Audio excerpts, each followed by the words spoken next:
Bom dia! São 11 horas. A capital paulista amanheceu com sol. A temperatura mínima é de 15 graus, a máxima prevista é de 21. Veja os destaques de hoje. Ainda não deu tempo de visitar a exposição do artista inglês David Bowie? Hoje a gente mostra um pedaço do mundo do camaleão do rock, que ganhou uma amostra no Museu da Imagem e Som em São Paulo. Fruto de um criador anônimo, o Bitcoin vem dividindo opiniões de economistas e comerciantes e levantando dúvidas em torno de sua funcionalidade e segurança no mercado econômico. Estudo afirma que se fosse um país, a internet seria a quinta maior economia do mundo em 2016.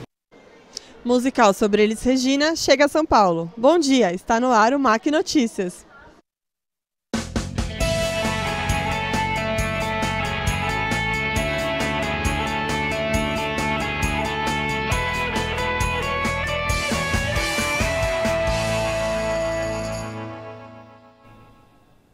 Bom dia. Um estudo avaliou o poder econômico da internet e afirma que, se fosse um país, a rede mundial seria a quinta maior economia do mundo em 2016. A reportagem de Almirino Gonçalves mostra agora pessoas que já descobriram como lucrar no meio virtual. Nosso horário de atendimento é de... Dimas é designer e atua com produção audiovisual. Com a ajuda da internet, ele consegue trabalhar no estúdio que construiu em sua própria casa. Ao longo do tempo eu fui percebendo que com a questão da internet eu poderia começar a trabalhar também na área de design, tendo a minha própria empresa, e comecei com um cliente e aí foi migrando, a gente foi desenvolvendo e a empresa foi crescendo e a gente foi conseguindo ganhar mercado. Usar a internet como forma de trabalho é uma tendência mundial que promete crescer cada vez mais. De acordo com um estudo do Grupo de Consultoria de Boston, até 2016, só nos países do G20, a internet vai ser responsável por mais de 4 trilhões de dólares em atividade econômica. Isso quer dizer que, se fosse um país, a rede mundial de computadores seria a quinta maior economia do mundo, ficando atrás apenas dos Estados Unidos, China, Japão e Índia. Atualmente, nas economias desenvolvidas, a internet é responsável por 5 a 9% do PIB. Nos países em desenvolvimento, como o Brasil, a média é de 3,6%. A internet, ela é um setor onde você tem tudo ao mesmo tempo, sem a necessidade de deslocamento, facilidade para pagamento e, além de tudo, você não tem a necessidade de ficar preso a uma única loja, a um único departamento. No início dos anos 2000, a economia internacional viveu uma crise, quando empresas passaram a investir no sucesso da recém-chegada internet, mas não obtiveram o lucro esperado. Hoje, passados mais de 10 anos, o mundo aprendeu a lidar com o meio cibernético, e a internet, que era uma ameaça, passou a ser uma importante parceira de negócio. Mas não foram apenas as empresas que descobriram como lucrar com a internet. A Natália, por exemplo, era uma internauta comum quando criou um blog de moda em 2011. Aos poucos, o que começou apenas como diversão também se tornou uma atividade lucrativa. Como que você lucra com o seu blog? Através de propaganda do YouTube, o sistema YouTube Partner, através de outras propagandas e também de public post. São as formas principais que dá para lucrar com o meu blog. O Datafolha fez uma última pesquisa para presidente e aponta que, apesar da queda, a presidente Dilma Rousseff seria reeleita no primeiro turno. Confira as informações com o repórter Gabriel Ribeiro. Mesmo com queda de 6%, a presidente Dilma Rousseff venceria as eleições no primeiro turno. Os números apontam a candidata do PT com 38% das intenções de voto. Em seguida, aparece o candidato Aécio Neves, do PSDB, com 16%, e Eduardo Campos, do PSB, com 10%. Brancos ou nulos somariam 20% e 9% não opinaram. Em um eventual segundo turno, Dilma também venceria, com 51% contra 31% de Aécio Neves e 50% contra 27% de Eduardo Campos. O Datafolha ouviu 2.637 pessoas em 162 municípios. Veja agora a matéria sobre jovens eleitores com o repórter Nil Souza. As eleições presidenciais estão se aproximando e, para muitos jovens, será a primeira oportunidade de exercerem o direito de voto. Quem completa 16 anos até o mês de maio deste ano já pode ir no cartório eleitoral mais próximo de sua residência tirar o título de eleitor a tempo de votar. Já quem completa 18 anos tem a obrigação de fazer o título e votar. Os documentos necessários que devem ser levados ao cartório são RG, ou certidão de nascimento, comprovante de residência e comprovante de quitação de serviço militar. Com quantos anos você tirou o seu título de eleitor? Eu tirei meu título com 16 anos de idade. E você tirou por vontade própria ou porque sua família quis ou porque você tinha vontade de votar? Como eu tinha 16 anos e era ano de eleição, eu preferia ter essa vontade própria mesmo para saber como é o sistema de eleição do Brasil, para sentir esse papel de cidadania mesmo. E sobre o recadastramento biométrico, que agora as eleições vão passar a ser por biometria, você já fez o seu recadastramento biométrico? Ainda não fiz meu recadastramento porque eu tenho que ir para minha cidade ainda resolver isso daí. Infelizmente, o interesse político dos jovens brasileiros ainda é pequeno. Segundo dados do Tribunal Superior Eleitoral, divulgado em março deste ano, no ano de 2010, os jovens entre 16 e 17 anos representaram apenas 1,75% de todo o eleitorado, sendo que a minoria deles possuem título para votar. Com quantos anos você tirou seu título de eleitor? Com 18. E você tirou por vontade própria, porque era ano de eleição, ou porque você tinha que tirar mesmo? Mais porque eu queria e porque eu tinha que tirar também. Segundo números do Tribunal Superior Eleitoral, a média de novos votantes entre 16 e 18 anos no país tem sido de 2 milhões a cada pleito. E neste ano já está garantido quase 1 milhão. O cadastramento só será encerrado em maio. E veja a seguir, o Bitcoin chega ao Brasil. O MAC Notícias volta em instantes.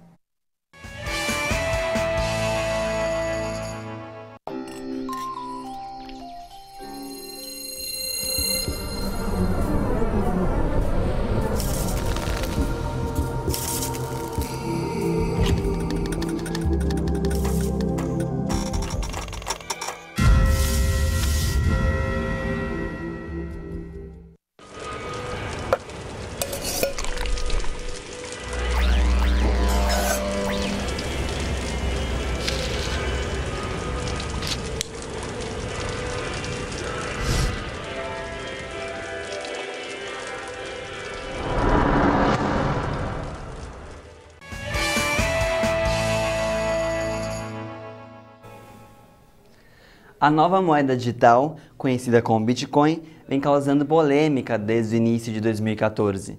Pouco se fala sobre esse método de pagamento no Brasil, mas alguns estabelecimentos já o adotaram por questões ideológicas. Confira a seguir na reportagem de Fernanda Monteiro. Já pensou em ter total controle do seu dinheiro sem precisar dos bancos?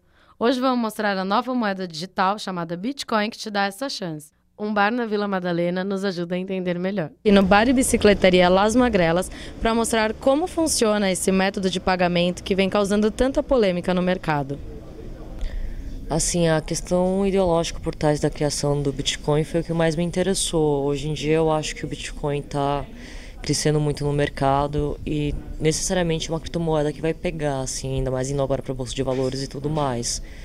Ela, saiu de um mundo ideológico para ir direto para o mundo do capital mesmo, então não tem muito como ela dar errado. O valor do real é transformado em dólar, depois em Bitcoin, de acordo com a cotação do dia. O usuário possui um código eletrônico que representa sua carteira de Bitcoins. Através desse código, ou por um código de barra QR Code, o usuário consegue transferir o Bitcoin para outra conta e assim efetua o pagamento. Criado em 2009, o Bitcoin só ganhou destaque esse ano devido às polêmicas que causou. Além do fato do Bitcoin possuir certo nível de volatilidade, que eu quero dizer com volatilidade, hoje em relação às outras moedas do mercado, como o dólar, o euro ou no nosso caso o real, um exemplo, hoje ele está valendo R$1.000, amanhã ele está valendo R$1.300, e além dele ser também ilegal, ele pode ser um problema para os órgãos governamentais de fiscalização. Por quê? Porque em um momento em que os órgãos que fiscalizam todas as transações nacionais correntes não conseguem identificar as transações que são feitas com esse tipo de moeda virtual que é o Bitcoin, pode prejudicar qualquer análise do governo em relação ao cenário econômico atual. Agora resta esperar para ver se essa moeda terá um futuro no Brasil. E o trânsito de São Paulo é um dos mais caóticos do mundo. Muitos desrespeitos são cometidos por motoristas que sabem estar infringindo a lei, mas não se importam. No terminal Barra Funda é proibido a qualquer veículo transitar ou estacionar. O funcionário Paulo Ribeiro falou que, apesar da ilegalidade, é comum encontrar carros de polícia civil estacionados na calçada do terminal de ônibus. Andar pelas calçadas da cidade pode ser um desafio. Além de não seguir nenhum padrão, muitas têm problemas com desníveis e buracos. Veja na reportagem de Thaís Lemos. Quem anda pelas calçadas de São Paulo sabe que é preciso tomar cuidado por causa da falta de manutenção das ruas. Quem passar pela Rua Perdões, no bairro da Aclimação, deve redobrar a atenção. A calçada está danificada por causa das raízes de árvores, que causaram desníveis e rachaduras pelo caminho. Além disso, o acúmulo de entulhos também dificulta a passagem de pedestres, que muitas vezes têm que se arriscar a passar pela rua entre os carros. E agora vamos aos destaques internacionais com a jornalista Thaís Lemos. O jornal Clarín da Argentina destacou o gol polêmico do Belgrano no jogo contra o River. O americano The Washington Post também mostra o esporte como notícia central. O time feminino de basquete Maryland perdeu feio para o Notre Dame. O jornal inglês The Times traz como manchete principal a fala de um ex-secretário da Irlanda do Norte que afirma a oferta de anistia aos terroristas irlandeses. Já o El País destaca através de uma imagem impactante a repressão na Venezuela. The Wall Street Journal Ásia, publicado na China, mostra que submarinos oferecem novos sinais de busca pelo avião desaparecido da Malásia. Para o ministro do Esporte, Aldo Rebelo, o Carnaval prova que o Brasil possui condições de realizar um evento grande como a Copa do Mundo. A repórter Alessandra Nascimento traz mais informações. Bom dia, Alessandra. Bom dia! O ministro do Esporte, Aldo Rebelo, citou o Carnaval como exemplo para mostrar que o Brasil tem condições de realizar bem a Copa do Mundo. Segundo o ministro, a festa popular brasileira atrai muito mais turistas do que o evento da FIFA. Ele afirmou que as cidades de Rio de Janeiro, Recife e Salvador receberam mais de 6 milhões de turistas, ou seja, mais do que o dobro esperado para o evento mundial. Há 61 dias da Copa, somente 18% das obras de infraestrutura foram entregues. Foram projetados 81 projetos para as áreas de mobilidade urbana, aeroportos e portos, dos quais apenas 15 estão concluídos. Mesmo com um gasto inicial de 14,7 bilhões de reais em 2010, de lá para cá 36 obras ficaram mais caras, 4 mantiveram o mesmo valor e 13 ficaram mais baratas. Alessandra Nascimento para o MAC Notícias. E no próximo bloco você vai ficar sabendo sobre a exposição do cantor David Bowie no MIS. Não saia daí.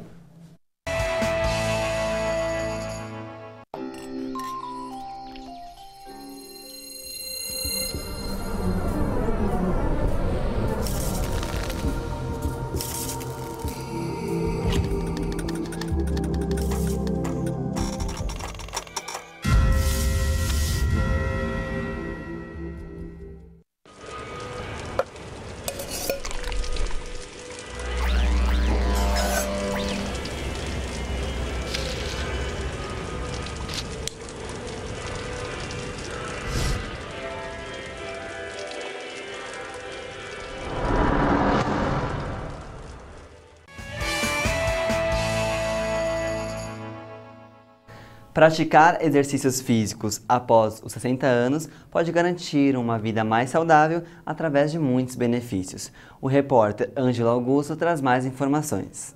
A prática da atividade física durante a terceira idade é capaz de controlar, tratar e até prevenir doenças que surgem nessa fase da vida, como diabetes, doenças cardíacas, varizes, hipertensão e doenças respiratórias.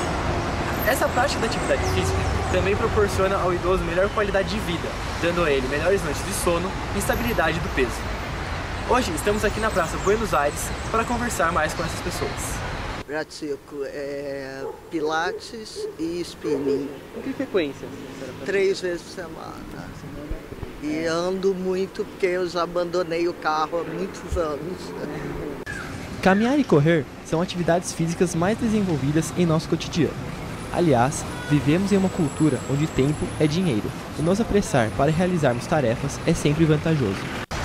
Eu pratico muito respiração, relaxamento, concentração. E em Santos eu dou para terceira idade. Aliás, nem parece muito terceira idade. Quem aparece realmente são as moças que estão ansiosas, problemáticas, e por causa do problema da mãe, porque a mãe não compreende, a mãe... Os problemas da juventude, né? É preciso estar atento para 3 aspectos da corrida importantes para qualquer atleta e que assumem maior importância para corredores que já passaram dos 60 anos. O volume, que é a quantidade de quilômetros treinados, a intensidade, relativo à força exercida pelo atleta durante as passadas, e a frequência do treinamento, que varia de acordo com a disponibilidade semanal do indivíduo. O Brasil está se tornando um país mais idoso, porém muitas pessoas da terceira idade são mais ativas do que alguns jovens e adultos sedentários. Esses são dados de um levantamento realizado pela Associação Brasileira das Academias, a ACAD. No Brasil, os idosos já representam 1/3 dos alunos matriculados na academia do país, o que equivale a 1,8 milhões de pessoas. Você sabia que ler, jogar jogos de tabuleiros e palavras cruzadas pode adiar ou até mesmo diminuir até 30% o risco de ter Alzheimer? O Alzheimer é uma doença degenerativa que afeta a memória e as funções cerebrais. O mal afeta em média 10% das pessoas acima de 65 anos. Quanto mais jovem começar a ler e ter uma dieta saudável, menor a chance de ter o cérebro afetado pela doença mais tarde. Uma pesquisa comprovou que um alto grau escolar e vida intelectual ativa protegem dos efeitos destrutivos do mal. Depois de uma temporada de muito sucesso no Rio de Janeiro, chega a São Paulo o espetáculo Elis, a musical. A repórter Vitória Oliveira traz mais informações. Escrita por Nelson Mota e Patrícia Andrade, a peça Elisa Musical está em cartaz no Teatro Alfa. O espetáculo conta a história de Elis Regina, uma das maiores cantoras do Brasil. A direção é de Denis Carvalho, que faz sua estreia no teatro. Para recriar momentos da vida da cantora, foram investidos cerca de 10 milhões de reais. E no repertório estão clássicos como Fascinação e Águas de Março.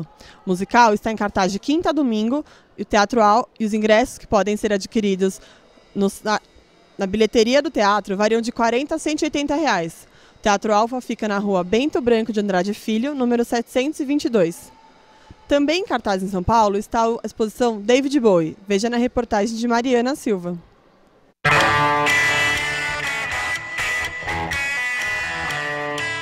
Esta é a oportunidade perfeita para os fãs ficarem bem pertinho do universo multifacetado de David Bowie. Quem comenta os detalhes mais importantes é Bárbara Piari, uma das organizadoras da mostra. Bom, Bárbara, primeiro, como foi feito o contato com o Victoria and Albert Museum, né, que é um dos mais importantes do mundo? Quando começaram as negociações? Bem, as negociações começaram em 2011, né, quando a diretora do V&A veio para o Brasil, conversou com o André e ela veio mostrar outra proposta para o André. Em 2012 a gente já fechou a proposta, então o Brasil foi o primeiro, o MIS, né, foi o primeiro museu a fechar a proposta sem mesmo ter a exposição, e depois, agora, em 2014, a exposição veio para cá e foi um grande sucesso. E qual a seção mais visitada pelo público? Olha, tem muitas, mas eu acho que o mais importante da exposição, que me chama mais atenção, não é nenhuma sessão, assim, mas são os figurinos. São 47 figurinos, todos utilizados pelo próprio Bowie, né? São figurinos originais e que o pessoal, acho que fica assim enlouquecido quando vê que são figurinos belíssimos, realmente. E a exposição a gente sabe que já atingiu um número de 50 mil, né, visitantes. Esse número está dentro do esperado? Vocês esperavam um pouco mais? Não, com certeza, é um número assim incrível, né, para o MIS. Ainda não bateu o nosso recorde de público, que foi na exposição do Kubrick, com 80 mil visitantes, mas quem sabe a gente ainda tem um tempinho. A exposição, que fica no terceiro andar do MIS, começa com esses raios de luz, que indicam o caminho a ser seguido. Como uma imersão na mente de Bowie, a mostra tem início no terceiro andar do museu até chegarmos aqui, na sala com diversos pertences do cantor, incluindo um piano, bebidas, porta-retratos e até cinzeiro. No MIS, as visitas acontecem de terças às sextas, das 12 às 20 horas, aos sábados, das 11 às 23 horas, domingos e feriados, das 11 às 20 horas. Um dos grandes destaques da mostra está aqui, nesta reprodução do quarto de Bowie.